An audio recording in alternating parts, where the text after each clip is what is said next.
ప్రభుత్వం వచ్చిన తర్వాత తెలంగాణలో గత 9 నెలలుగా ఈ రాష్ట్రంలో ఒక అరాచక పాలన నడుస్తూ ఉంది. పోలీసులను కూడా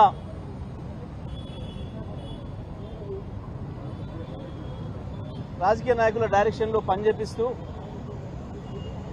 చట్టానికి వ్యతిరేకంగా కింది స్థాయి పోలీస్ అధికారులను వాడుకుంటూ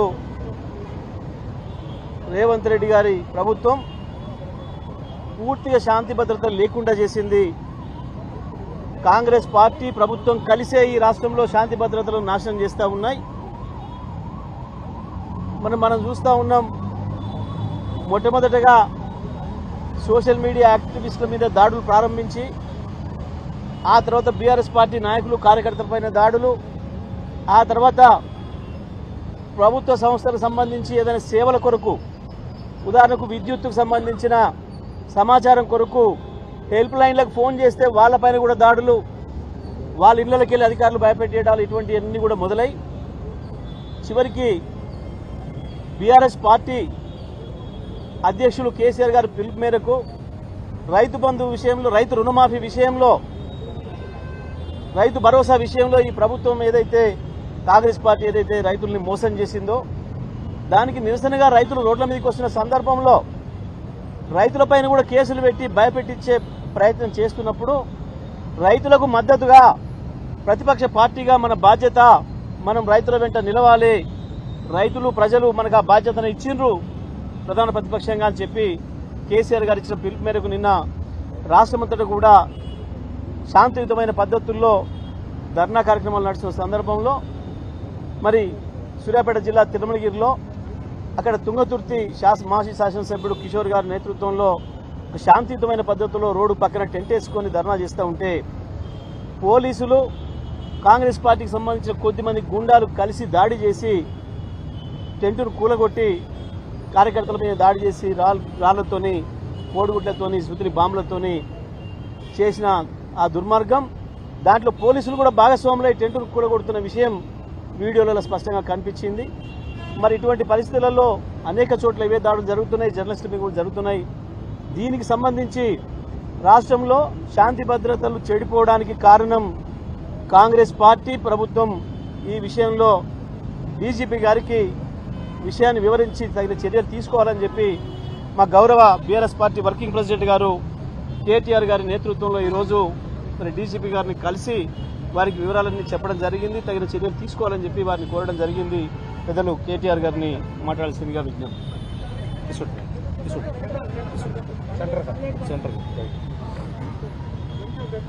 గౌరవనీయులైన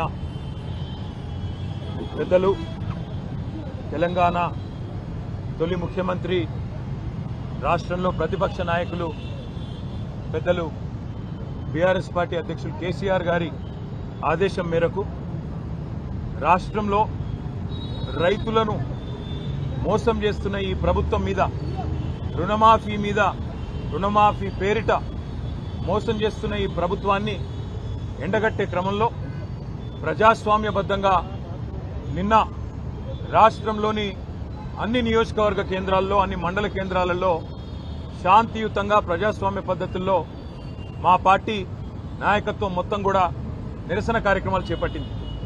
అందులో గౌరవ శాసనసభ్యులు, శాసన మండలి సభ్యులు, గౌరవనీయులైన పార్లమెంట్ సభ్యులు, అదేవిధంగా మాజీ శాసనసభ్యులు, మాజీ శాసన మండలి సభ్యులు అందరం కూడా ఎక్కడి వారం అక్కడ పాల్గొన్నాం.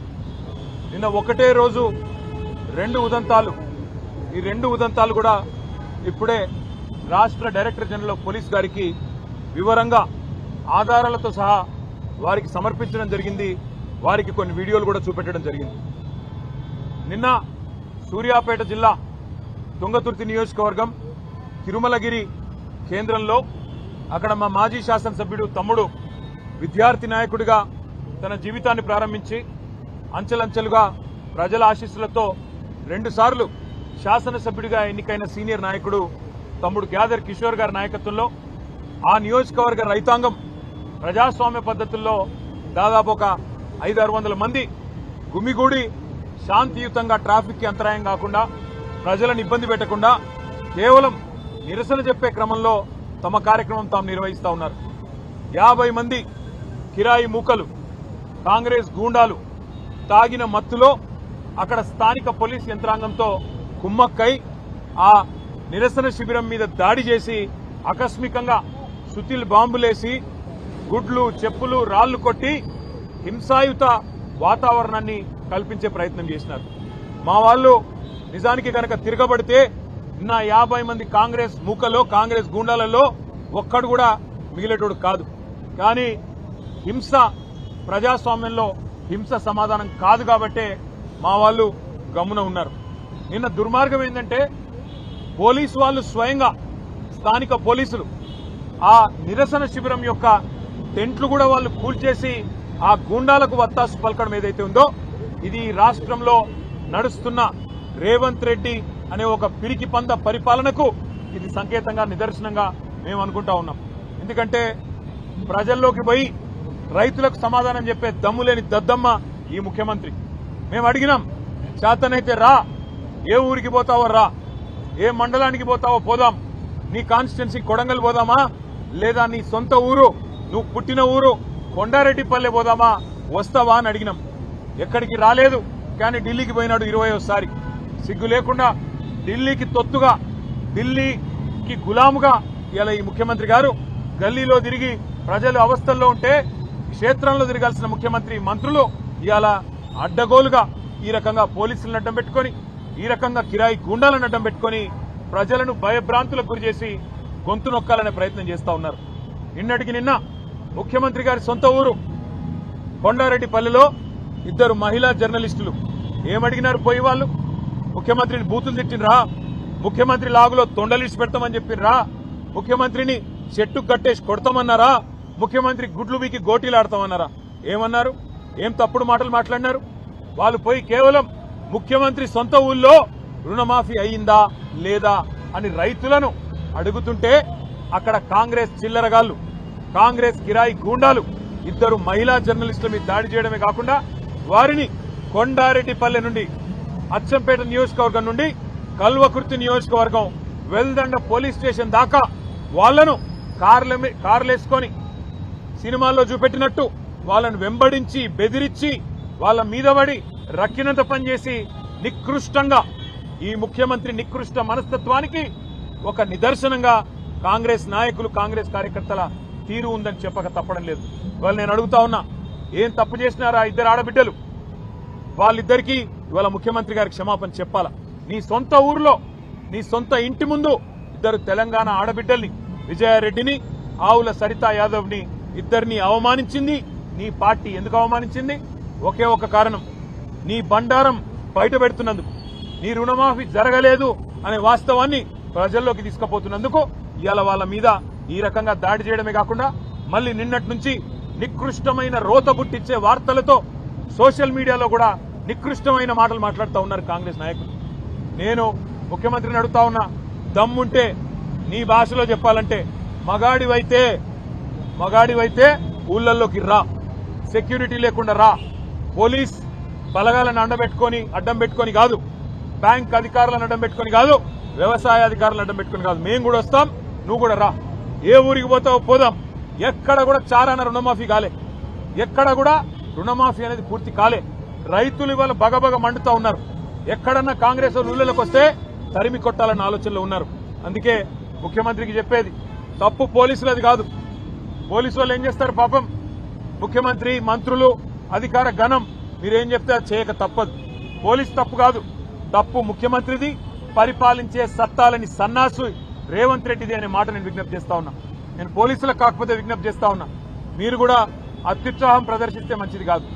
మా పిల్లలు ఎవరైనా ఒక సోషల్ మీడియాలో రుణమాఫీ జరగలేదు అని పోస్టు పెడితే పోలీసులు కాల్ చేస్తారు.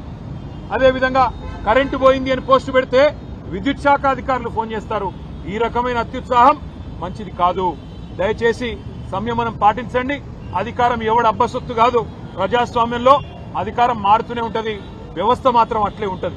దయచేసి గౌరవ డీజీపీ గారికి మేము ఏదైతే విజ్ఞప్తి చేశామో, తిరుమలగిరి సంఘటన విషయంలో స్థానిక పోలీసుల మీద కూడా యాక్షన్ తీసుకోవాలా. ఎవరైతే హత్యాయత్నం చేసిండ్రో వాళ్ళ మీద 307 కేసు పెట్టాలి. కాంగ్రెస్ గూండాలను ఖచ్చితంగా అదుపులోకి తీసుకోవాలని విజ్ఞప్తి చేస్తా ఉన్నాం. అదేవిధంగా 2 జర్నలిస్టుల మీద ఏ దాడైతే ఇవాళ చేయడం జరిగిందో నిన్న కొండారెడ్డిపల్లిలో ముఖ్యమంత్రి గారి సొంత ఊళ్ళో, దానికి తప్పకుండా ముఖ్యమంత్రికి క్షమాపణ చెప్పడమే కాకుండా దాడి చేసిన గూండాలను వెంటనే అరెస్ట్ చేయాలని చెప్పి కూడా మేము డిమాండ్ చేస్తా ఉన్నాం. జర్నలిస్టులకే రక్షణ లేకపోతే ఈ రాష్ట్రంలో మరి మిగతా వాళ్ళ పరిస్థితి ఏందో ఆలోచించాలని చెప్పి కూడా కోరుతా ఉన్నాం. అదేవిధంగా పేరు సత్యనారాయణ అని చెప్పి మా నాయకుడు మాజీ ఎంపీటీసీ, ఆయన మొన్న మంచిర్యాల జిల్లాలో మంచిర్యాల నియోజకవర్గ కేంద్రంలో అక్కడ ఉండే స్థానిక కాంగ్రెస్ ఎమ్మెల్యే వేధింపులు, పోలీసును అడ్డం పెట్టుకుని ఆయన చేసిన హరాస్మెంట్ తట్టుకోలేక గొంతు కోసుకున్నాడు బ్లేడ్తో. ఇవాళ చావు బతుకుల్లో కొట్టుమిట్టాడుతూ ఉన్నాడు.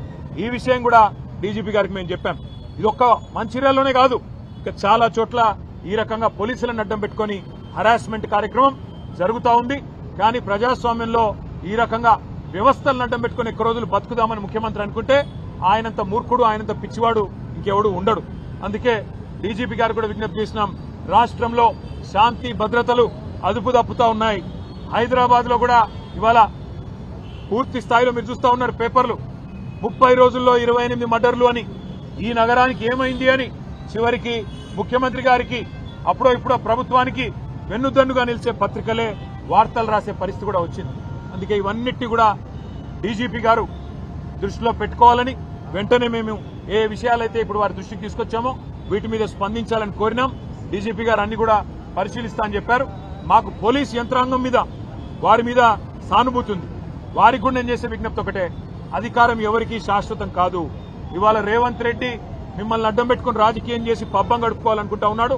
మిమ్మల్ని అడ్డం పెట్టుకుని మిమ్మల్ని బదనాం చేసి ఇవాళ తానేదో 4 రోజులు పదవిని కాపాడుకోవాలనుకుంటా ఉన్నాడు. ఇది మంచిది కాదు వ్యవస్థలకి. ఈ రకంగా అండగా నిలబడ్డామనే మాట కూడా చెబుతూ, సోషల్ మీడియాలో కూడా మా తమ్ముళ్ల మీద కేసులు కానీ ఇంకోటి కానీ జరిగితే తప్పకుండా మేము కూడా అంతే స్థాయిలో స్పందిస్తాం. భవిష్యత్తులో ఇదే రకమైన ఒరవడి కనుక కొనసాగితే మాకు కూడా తప్పదు, చర్యకు ప్రతి చర్య కూడా తప్పదు అనే మాట కూడా డీజీపీ గారికి చెప్పాం. అప్పుడు మమ్మల్ని నిందించవద్దని కూడా చెప్పాం. 10 ఏళ్లు శాంతియుతంగా రాష్ట్రాన్ని నడిపిన వాళ్ళం మేము, రాష్ట్రాన్ని 14 ఏళ్లు కొట్లాడి తెచ్చిన వాళ్ళం మేము.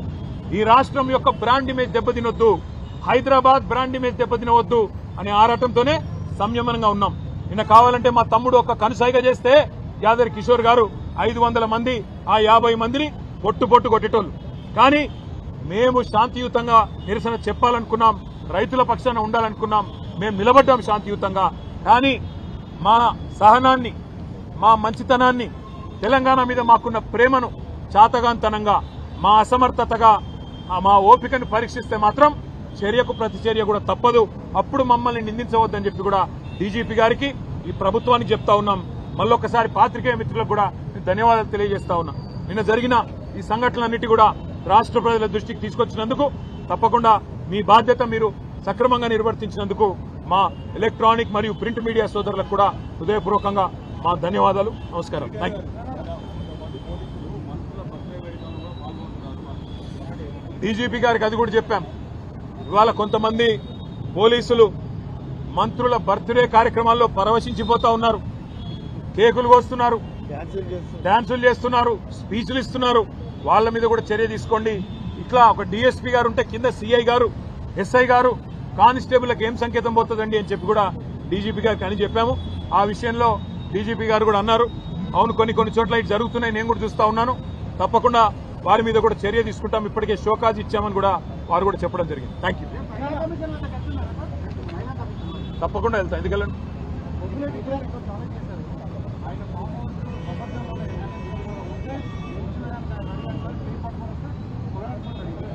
పొంగులేటి గారికి అంత శ్రమ అవసరం లేదు, పొంగులేటి గారికో ఇంకోరికి అంత శ్రమ అవసరం లేదు.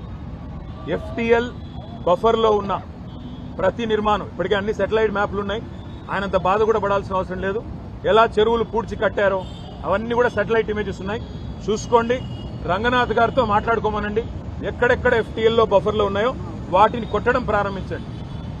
పొంగులేటి శ్రీనివాసరెడ్డి గారు, వివేక్ గారు, P6 వివేక్ గారు, అదేవిధంగా KVP రామచంద్రరావు గారు, మధు యాష్కి గారు, పట్నం మహేందర్ రెడ్డి గారు, ఇంకా కేవలం గుత్తా సుఖేందర్ రెడ్డి గారు, వీళ్ళందరి ముందు నేలమట్టం చేసి ఆ తర్వాత సామాన్య ప్రజల మీద పడాలని చెప్పి ప్రభుత్వానికి నా విజ్ఞప్తి. Thank you.